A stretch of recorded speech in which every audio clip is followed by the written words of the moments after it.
Hi everybody, it's Chrissy. Welcome back to my channel. Talk about the City Girls and Misandry. Okay, so I put together something. I thoughtfully wrote it out, so I'm going to be looking at my other screen to read to you. So just be patient with me. I'm going to try to get this out, and at the end, please give me your greatest standing ovation. Just kidding. All right, here we go. The City Girl's message is to reduce a man to his working parts and bring him to ruin, and this message is disguised by the lure of beauty and overt sexuality. This is who the girlies want to be and who the men want to be with. But they, music artists, are painting a picture that only successfully exists outside of the nuances of reality. They have the ability to disarm your subconscious guard and your ability to recognize when you're being diluted by foolish and suggestive talk disguised in fantasy. It is a message of misandry, stripping a man of his God-given attributes, totally dehumanizing him, and rendering him completely useless in the eyes of a misandrist. What is a misandrist? The textbook definition of a misandrist is a person who dislikes, despises, or is strongly prejudiced against men. The counterpart of a misogynist is a misandrist. Go to your Wikipedia, go start looking it up. I'm just going to give you what I got for you today. A misandrist believes the man is totally useless and sees no inherent value in a man. Misandrists are not born, they are created. I believe a woman that becomes this way for two reasons. Number one, she is mistreated and abused at some point in her life, often starting throughout childhood by father figures, family friends, or generally by males. This poor treatment of her is disproportionate to how females treat her, so she unconsciously or consciously has developed a disdain and hate for all men. So in essence, she has not known or experienced proper love in the proximity to a man. Number two, any woman can become a misandrist. A misandrist who isn't created in the home can be engineered by society and is intentionally weaponized against the natural order and design by God.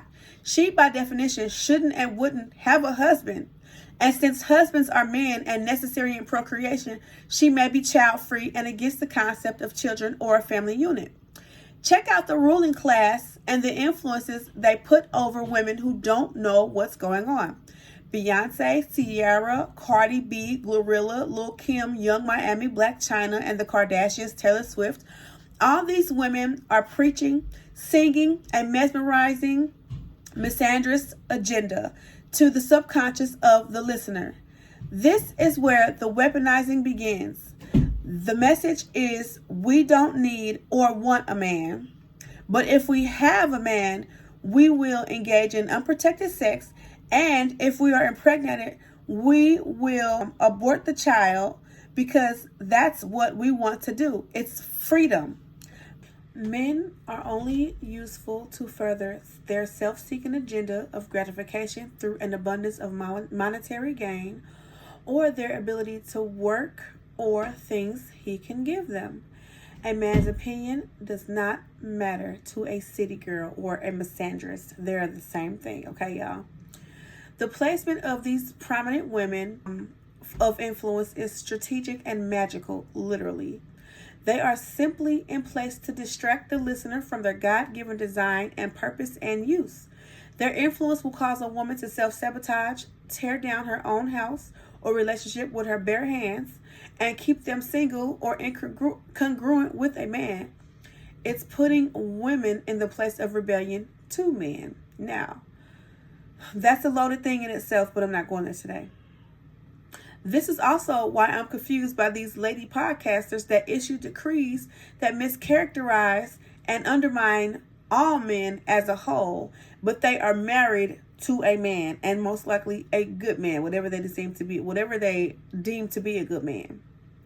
Y'all know I get totally unhinged by that hypocrisy, but that's not what this conversation is about. Even though these evils exist, I want to provide a space where one is offered something thought-provoking, which may motivate introspection and personal change. So as with the person with a cigarette, you can't just take a cigarette off their hands and expect them to be cured of or smoking.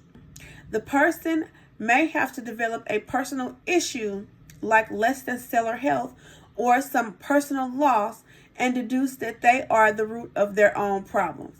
Even if we silenced all the voices that are calling for women to dehumanize and take advantage of men, it's up to the woman to seek change and adjust her perspective and take responsibility for her actions and go forward in a way that she thinks clearly, heals and edifies and compliments herself and the man, if she wants a man.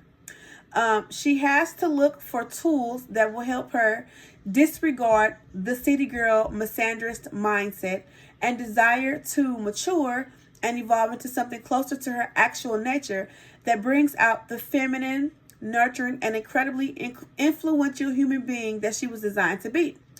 In my opinion, she must seek God. That's the truest way to develop a love for self and others, gained grounded perspective concerning her thinking and the posture of her heart, and remove the chaos and misdirection in her life and replace it with peace and redirection. And that is how we do the work, ladies and gentlemen. If this video has inspired you, brought some understanding, or was worthwhile listening, would you consider giving me a thumbs up, put a comment, or recommending my channel? Also, please hit the bell for notifications so that you are made aware every time I upload a video if you're interested in my content. Other than that, thanks for watching. I'll talk to you on the next one. Stay up and God bless.